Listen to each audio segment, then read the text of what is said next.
Hello, my dear friend. I hope you are doing great. Welcome to my channel. If you have not subscribed it, please subscribe it. Press the bell icon. Hit the like button also. And let's get started. Beginning with the first question of the day. Now I am going to study art and culture because it is very important for the UPSC and all the government exam. Nowadays we are finding so many questions from the art and culture combined with the history because they both the subjects are coming side by side in the examination because the ratio is almost same in the examination. That's why I'm covering art and culture subjects here along with the history questions. Let's get started beginning with the first question. First question है, with reference to the ancient India, the term Satmana and Krishnala refer to which of the following? प्राचीन भारत में सतमान और कृष्णल के बारे में जो word दिए हैं उनके संदर्भ में कौन सी बातें ठीक हैं? ये बोला गया कि ये हाई रैंकिंग ऑफिसर थे, कृष्णल और संतनम हाई रैंकिंग ऑफिसर थे गुप्ता पीरियड में। सेकंड है, ये land grants to the officer को लैंड ग्रांट्स मतलब ज़मीन फ्री में दी जाती थी, उसको ही क्या बोलते हैं? ये सतमना और कृष्णला। या गोल्ड और सिल्वर कॉइन को बोला जाता है। या डी है, यूनिट्स ऑफ मेजरमेंट को बोला जाता है। इसका आंसर सी है, in the later Vedic period apart from nishka of the Rigveda period which was a gold ornament of the fixed weight and value. मतलब जब वैदिक पीरियड का निष्क बोलते थे जिसको, जो फिक्स वैल्यू होती थी और गोल्ड का ऑर्नामेंट आभूषण होता था। And gold and silver coins like satamana and krishnala were refer to the Vedic text in, मतलब वैदिक टेक्स्ट में इनके बारे में लिखा है। कृष्णला और सतमना हम गोल्ड और सिल्वर के कॉइन्स को बोलते हैं। No archaeological evidence of the coin before 600 BC has been found. 600 BC से पहले कोई कॉइन्स का एविडेंस नहीं मिला है आज तक एक्सकेवेशन में। एंड फ्रेंड्स, आप साथ ही साथ अटैम्प्ट करोगे तो आपको लंबे टाइम तक याद रहेगा। जब मैं ऑप्शन बताता हूँ आप अपना क्वेश्चन का आंसर मार्क करते रहो। सेकंड क्वेश्चन है, in the context of the reign of the Mohammad bin Tughlaq consider following statement. Mohammad bin Tughlaq के रेन के बारे में बताया गया है। फर्स्ट स्टेटमेंट है, he is credit with for the introducing token currency, मतलब उसको क्रेडिट दिया गया है, इंट्रोड्यूस किया था जिसने टोकन करेंसी को। And the second statement is his Karachil expedition, मतलब अभियान जो expanded his empire to central Asia. Karachil जो अभियान था उसने क्या इसका सेंट्रल एशिया तक इसका साम्राज्य बढ़ा दिया था। And the third statement is he established the Diwan i Arz to look after the military organisation of the sultanate. क्या उसने दीवान ए अर्ज अपनी एस्टैब्लिश किया था मिलिट्री ऑर्गेनाइजेशन के लिए, एस्टैब्लिशमेंट के लिए? कौन सा स्टेटमेंट करेक्ट है? आप अपना आंसर मार्क कीजिए। आपको क्वेश्चन आंसर हिंदी और इंग्लिश दोनों में प्रोवाइड किए हुए हैं। ए है फर्स्ट ओनली, बी है 2 और 3 ठीक है, थर्ड है फर्स्ट एंड सेकंड, और डी है first and third. Correct answer A है मोहम्मद बिन तुगलक। आपको पता है कि मोहम्मद बिन तुगलक का नाम फेमस है कुछ उनके, हालांकि वो उस टाइम के बहुत अच्छे राजा थे पर उन्होंने कुछ ऐसे हैस्टी डिसीजन ले लिए जल्दीबाजी में जो कि उनके ऊपर रिवर्ट बैक कर गए, इसलिए उनको उनके पॉलिसी की वजह से जाना जाता है। Mohammad bin Tughlaq was in some ways one of the most remarkable ruler of the his age, मतलब उसको याद किया जाता है रिमार्केबल रूलर है अपनी एज का। Unfortunately he was incline to be a bit hasty और इम्पेशेंट, मतलब जल्दबाजी में और बिना पेशेंस के उसने रिजल्ट क्या हुए, many of his experiment often met and devastating failure, मतलब जो भी डिसीजन लिए उसके फेलियर हो गए। फर्स्ट स्टेटमेंट है, Mohammad bin Tughlaq issued copper coin at par होता है बराबर, at par with the value of the silver taka. चांदी के जो टंका है उसके कंपैरिजन में ही कॉपर के उसने कॉइन इशू कर दिए to meet the shortage of the silver taka. तो जो सिल्वर के कॉइन थे उनके शॉर्टेज थी तो उन्होंने क्या किया, कॉपर के इशू कर दिए। वो एक फेलियर हुआ क्योंकि लैक ऑफ स्टैंडर्ड, उसका कोई स्टैंडर्ड मेजरमेंट नहीं था कि ये स्टैंडर्ड है, तो बंदों ने अपने आप खुद बनाने कॉपर के सिक्के चालू कर दिए। सेकेंड स्टेटमेंट है इनकरेक्ट। जो कराचिल है, Karachil expedition of the Tughlaq was launch in the Kumaon hill of the Himalaya. Kumaon hill जो हिमालय की एरिया उसमें ही लॉन्च किया गया था Karachil. It was the Khorasan expedition which was plan for the expanding the empire till central Asia. Khorasan expedition है जो कोरासन, आप अपनी ट्रिक बना सकते हैं जिससे आप लंबे टाइम तक याद रख सकते हैं। कोरासन बिल्कुल आप लग गोरासन, तो गोरास बेटा था वो सेंट्रल एशिया तक पहुंच गया था, ऐसे याद रख सकते हैं। थर्ड स्टेटमेंट इनकरेक्ट है। इसमें बोला गया दीवान ए अर्ज इन दिल्ली सल्तनत वाज एस्टैब्लिश बाई बलबन। दीवान ए अर्ज जो सल्तनत है एस्टैब्लिश की गई थी बलबन के द्वारा। It was essential the department of the military manage by the Ariz i Mamalik. मतलब ये क्या था, department of military manage by the Ariz i Mamalik, जो मिलिट्री का डिपार्टमेंट है अरीज ए मामलिक द्वारा किया जाता था। दीवान ए अर्ज तो बलबन द्वारा एस्टैब्लिश की हुई सल्तनत थी, अरीज ए मामलिक। नेक्स्ट क्वेश्चन देखते हैं।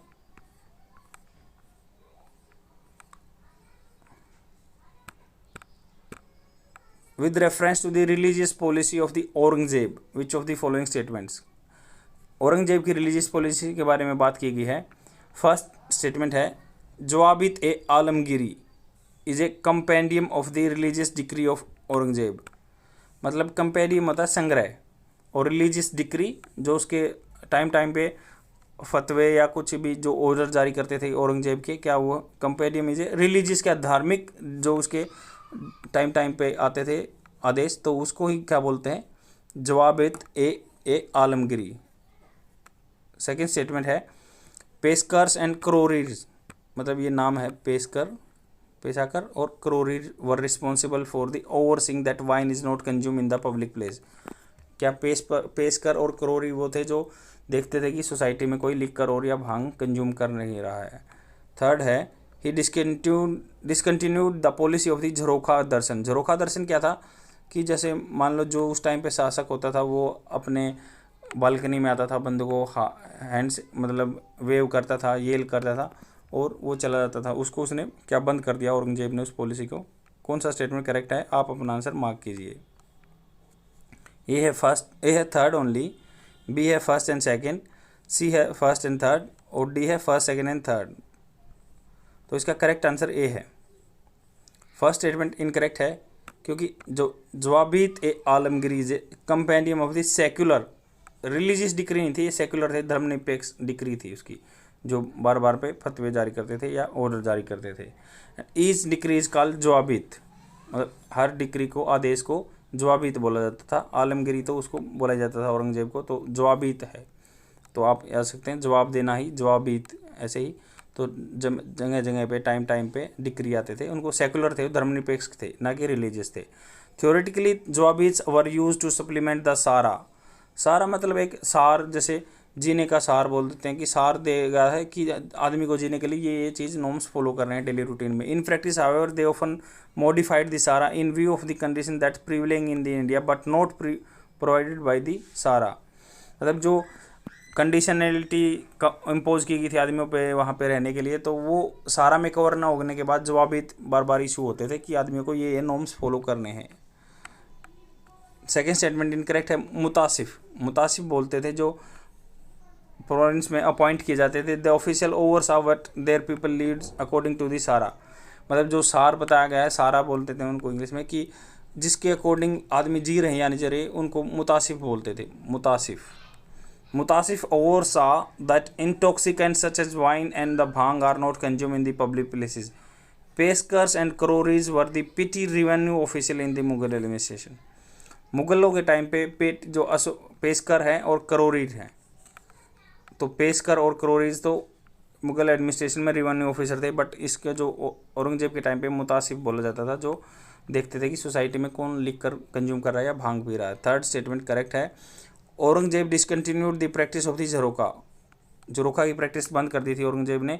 दर्शन and the showing himself in the public form of the balcony he consider the practice to be superstitious and against the tenets of the Islam.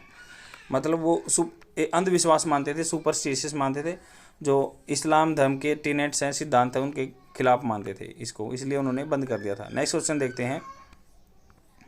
Fourth question, with reference to the Chalukya of the Badami. Karnataka में एक बदामी area, वहाँ पे चालुक्य राजा होते थे, उनके बारे में statement दिया गया है। Hyun Tisang mentions the war between the Harshvardhana and Puluksen of the Chalukya dynasty. क्या ह्यून टिसांग ने बताया गया था कि अपने उसमें हर्षवर्धना में मतलब उसने अपने लेखनी में बताया है कि हर्षवर्धन और पुलकसेन की जो चालुक्य डायनेस्टी की वार के बारे में बताया गया. Second statement, they sent ambassador to the Iranian king indicated the strong foreign relation. क्या उन्होंने ईरान में अपना एम्बेसडर राजदूत भेजा था, जिससे पता चल रहा है कि स्ट्रॉन्ग रिलेशन थे हमारे अरब कंट्री के साथ, फॉरेन रिलेशन थे. And the third one is they build the Mallikarjuna and the Virupaksha temple at Pattadakal. मतलब ये साउथ में एरिया है पट्टादकल. क्या वहाँ पे जो विरूपाक्षा और मल्लिकार्जुन टेम्पल थे वो बनाए थे क्या उन्होंने? कौन सा स्टेटमेंट करेक्ट है? आप अपना आंसर मार्क कीजिए. ए है फर्स्ट एंड सेकंड, बी है सेकंड एंड थर्ड, सी है फर्स्ट एंड थर्ड, डी है क्या तीनों ठीक हैं? तो फर्स्ट स्टेटमेंट इसका करेक्ट है. During the reign of the Pulakeshin, जो पुलकसेन राजा थे, Pulakeshin two Harshavardhana attack the kingdom. The Pulakeshin two emerge victorious and this information is derive from the Aihole inscription. मतलब एहोल जगह है, वहाँ पे इंस्क्रिप्शन खुदाई करके, मतलब इंस्क्रिप्शन मतलब स्क्रब करके किसी पत्थर पे लिखा हुआ है कि इंस्क्रिप्शन है जो दीवार पे. और also has been recounted by the Hiuen Tsang. तो ह्यून टिसांग ने दोबारा काउंट किया था कि लिखा था कि जो हर्षवर्धना और पुलकसेन टू के बीच में लड़ाई हुई थी. And one of the paintings in the Ajanta represents Pulakeshin two receive the ambassador from the Iran. मतलब हमें हिस्ट्री के बारे में या आर्ट एंड कल्चर के बारे में ज़्यादा पता नहीं है, क्योंकि हम जो भी हमारे पास एविडेंस होते हैं उनसे ही हम अपना डेसिफर करते हैं या उनसे ही हम इंटरप्रेट करते हैं कि क्या हुआ होगा. क्योंकि हम आज बैठ के देखते हैं कि हाँ ये ऐसा हुआ तो उसको आइडिया ही लगा सकते हैं, क्योंकि हम तो पास्ट में जा नहीं सकते. उन्होंने क्या है, जो अजंता केव में पुलकसेन टू रिसीव कर रहे थे किसी एम्बेसडर को ईरान से, तो इसलिए बताते हैं कि उस टाइम पे हमारे इंटरनेशनल रिलेशन अच्छे थे. On the accounts of the growing power of the Pulakeshin two, the trade relation with India, Iranian king Khusrau two sent an ambassador to Badami in the return for the ambassador sent by the Pulakeshin two in Iran in 625 AD. 625 AD में पुलकसेन ने ambassador भेजा था अपना वहाँ पे, और वहाँ से भी आते थे, ईरान से भी. थर्ड स्टेटमेंट करेक्ट है. Pattadakal is a UNESCO World Heritage Site built by the Chalukya of the Badami for royal commemoration and the coronation. Commemoration मतलब याद करने के लिए, coronation उसका राज तिलक होता है तब उसको याद करने के लिए यूनेस्को हेरिटेज साइट में बताया गया पट्टाडकल को. There are 10 temples in the 4 Nagara styles. यहाँ पे 10 टेम्पल हैं 4 नगर स्टाइल में, 6 इन द्राविड़ स्टाइल. मतलब 4 नगरा स्टाइल बोलते हैं जो आर्ट एंड आर्किटेक्चर का है, और 6 द्राविड़ स्टाइल हैं. The Mallikarjuna and Virupaksha temple at the Pattadakal were build by the 2 queens of the Vikramaditya. तो ये विक्रमादित्य की वाइफ के द्वारा बनाए गए थे जो Virupaksha temple and Mallikarjuna temple, to commemorate the victory of the Chalukya और द पल्लवाज. चालुक्य की पल्लवा के ऊपर जो विजय हुई थी, पुलकसेन विक्रमादित्य 2 की वाइफ ने बनवाए थे. नेक्स्ट क्वेश्चन देखते हैं. फिफ्थ क्वेश्चन है, with reference to the hypersonic technology demonstrator vehicle. Hypersonic होता है जैसे कोई 5 मैक और 6 मैक पे कोई चीज़ उड़ती है तो उसको हाइपरसोनिक बोलते हैं. तो जैसे मैक होता है, आपका साउंड की स्पीड होती है 1 मैक, तो उससे भी 5 गुना 6 गुना कोई स्पीड से कोई चीज़ आती है, उसको hypersonic technology demonstrator vehicle which was recently in the news consider following statement. News में था, उसके बारे में स्टेटमेंट दिया है. It uses hypersonic air breathing scramjet technology. मतलब ये बोला कि हाइपरसोनिक जो साउंड की 6 टाइम स्पीड से लगाओ, 5 टाइम और 6 time, air breathing scramjet technology होती है. क्या इसमें स्क्रैमजेट होता है कि जो हाइड्रोजन से, जिसमें क्या होता है फ्यूल हाइड्रोजन का यूज़ किया जाता है स्क्रैमजेट टेक्नोलॉजी, और एटमॉस्फेयर से ऑक्सीजन एज ए ऑक्सीडाइजर लेके ही ये अपना काम करता है, और ये इसमें एग्जॉस्ट है वो सुपरसोनिक स्पीड पे रहता है. सेकेंड स्टेटमेंट है, the vehicle travels at a speed of the 6 time at the speed of the sound. मतलब ये 6 टाइम चलता है. And the third one is, India become the third country after the United State Russia to develop hypersonic technology. Which of the above statements is और are correct? आप अपना answer mark कीजिए. A है first and second, B है third, सी है second and third, और D है first second and third. तो इनमें से कौन सा आंसर करेक्ट है? एक सॉल्यूशन इसका करेक्ट है. Recently, DRDO successfully flight tested the hypersonic technology demonstrator vehicle. DRDO ने इसका एक्सपेरिमेंट किया है और डेमोन्स्ट्रेटर का जो hyper technology demonstrator vehicle is an unmanned scramjet demonstrator aircraft, मतलब इसमें आदमी नहीं जाता, अनमैन्ड है और can travel by at hypersonic speed. It uses hypersonic air breathing scramjet technology. मैंने बताई दिया स्क्रैम जेट टेक्नोलॉजी है, हाइड्रोजन एज ए फ्यूल होता है और ऑक्सीजन एज ए एटमॉस्फेयर से ऑक्सीडाइजर के रूप में लेता है और इसका एग्जॉस्ट है सुपरसोनिक स्पीड पे बाहर जाता है, इसलिए ये हाइपरसोनिक स्पीड में उड़ता है और ये अनमैन्ड व्हीकल है, बिना आदमी के जाता है। The vehicle travel its desired flight path at a velocity of the 6 time, मतलब 6 टाइम साउंड की जाता है। The Mach desires of the aircraft speed compare with the speed of the sound. Mach के बारे में बताया गया कि ये स्पीड कंपेयर करते साउंड से 1 Mach is equating to the 343 metres per second, 343 metre per second होती है स्पीड जो हमारी साउंड की। थर्ड स्टेटमेंट करेक्ट है। India become the 4th country to have demonstrated this technology after USA, Russia, China भी इस दौड़ में है और उन्होंने हमसे पहले वेव राइडर नाम का हाइपरसोनिक फ्लाइट व्हीकल 2018 में टेस्ट कर लिया था, तो इसलिए हमारा 4th नंबर है, 3rd नंबर नहीं है। नेक्स्ट क्वेश्चन देखते हैं। 6th question, with reference to the Sufism in India consider the following statement. Sufism के बारे में स्टेटमेंट दी है। First statement, it emphasise the inward search of the God and sons होता है त्याग करना, बहुत ही अच्छा वर्ड है। सन्स मटेरियलिज्म को त्याग करने के लिए है। सेकेंड स्टेटमेंट है, it highlights the importance of the pir और गुरु फॉर द स्पिरिचुअल डेवलपमेंट, मतलब ये इम्पोर्टेंस बताता है कि कोई भी स्पिरिचुअल डेवलपमेंट करना है तो पीर और गुरु की ज़रूरत होती है। And the third one is Amir Khusrau as a disciple of the Sheikh Moinuddin Chishti. क्या मुइनुद्दीन चिश्ती के शिष्य थे अमीर खुसरो? आप अपना आंसर मार्क कीजिए कौन सा स्टेटमेंट करेक्ट है। ए है थर्ड ओनली, बी है सेकंड एंड थर्ड, सी है फर्स्ट एंड सेकंड और डी है फर्स्ट एंड थर्ड। इसका करेक्ट आंसर सी है। सूफीज्म क्या था? लिबरल रिफॉर्म मूवमेंट था, मतलब थोड़ा सा आज़ादी है liberal reform within the Islam, मतलब इस्लाम में जैसे कि इस्लाम के थोड़ा सा आपके रिजिड रहता है चीज़ें, उनको फॉलो करना थोड़ा सा टफ होता है, तो उसका लिबरल फॉर्म हम सूफीज्म बोलते हैं।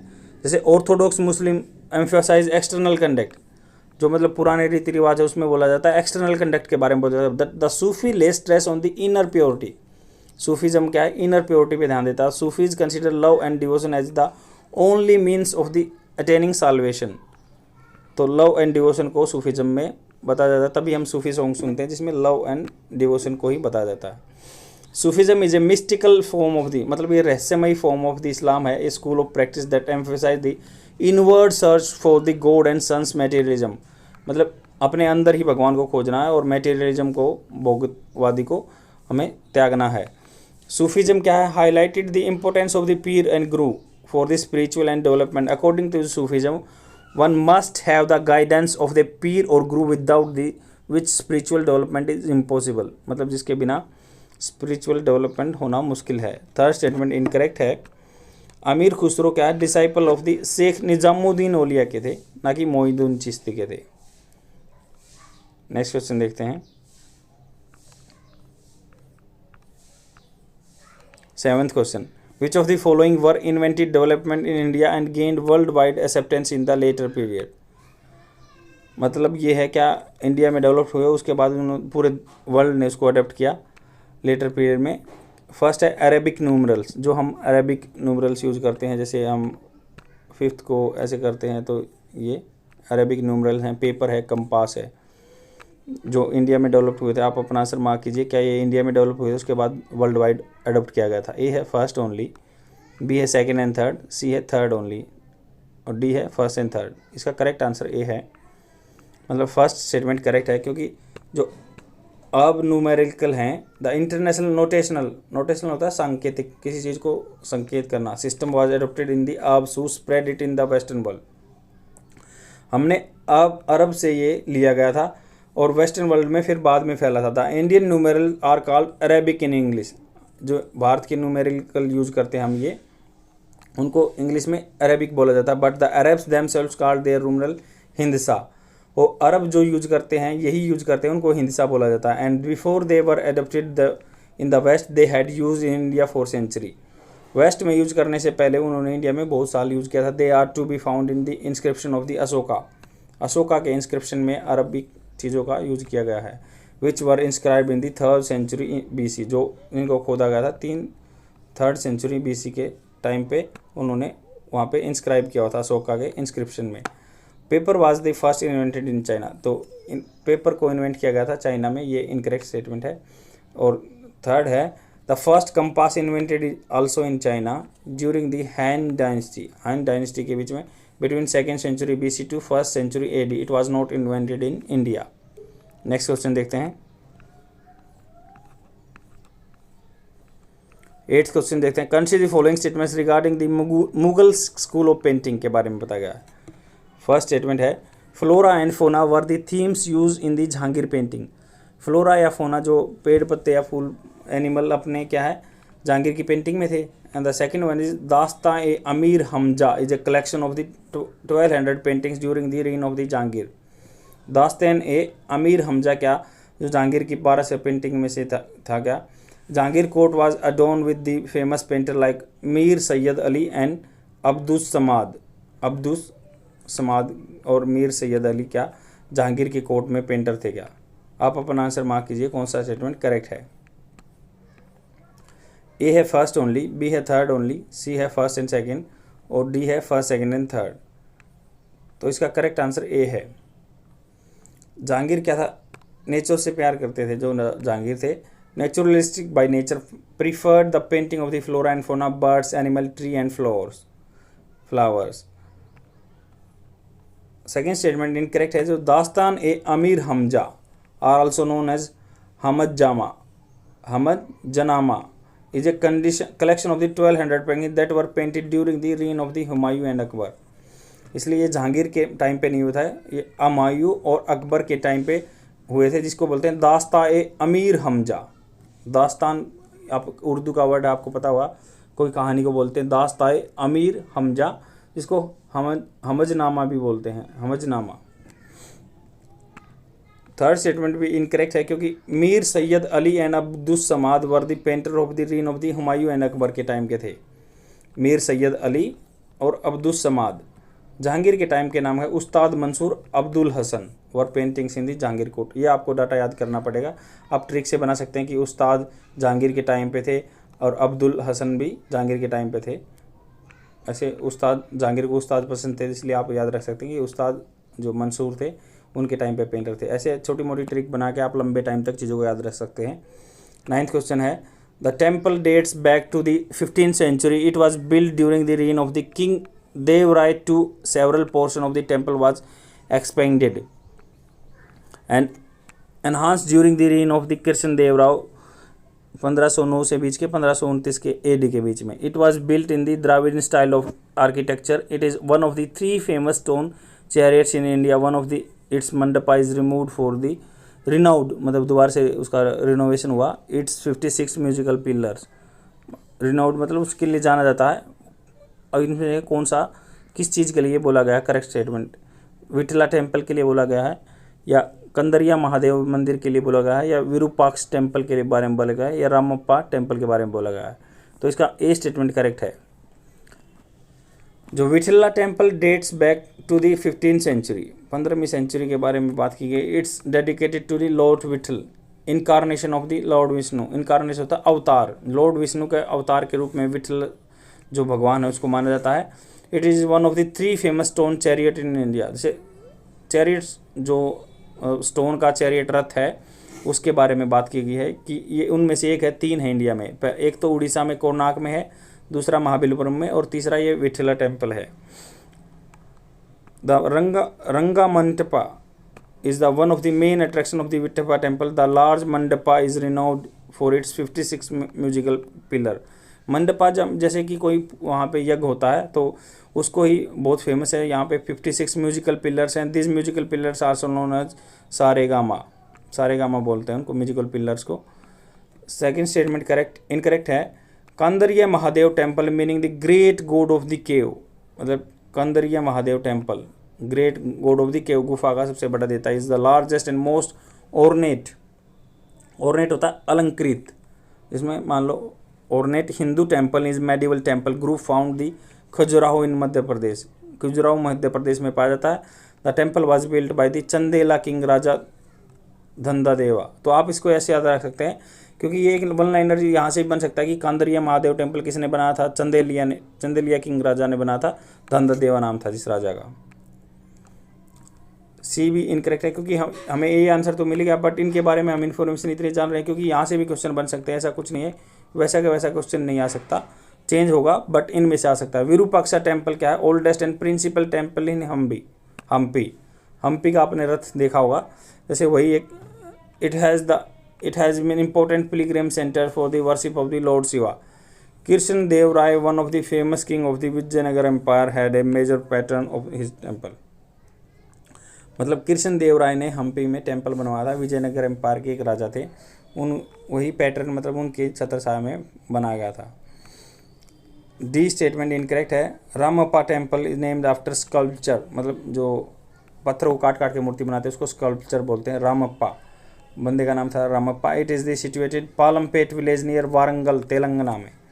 It is dedicated to lord Shiva and is also known as Ramalingam से Lingeshwara, Ramalingeshwara temple. Ramalingeshwara temple Ramappa sculpture के नाम पे बनाया गया है और लॉर्ड शिवा को डेडिकेटेड है, तो इससे आप याद रख सकते हैं। और वारंगल में है।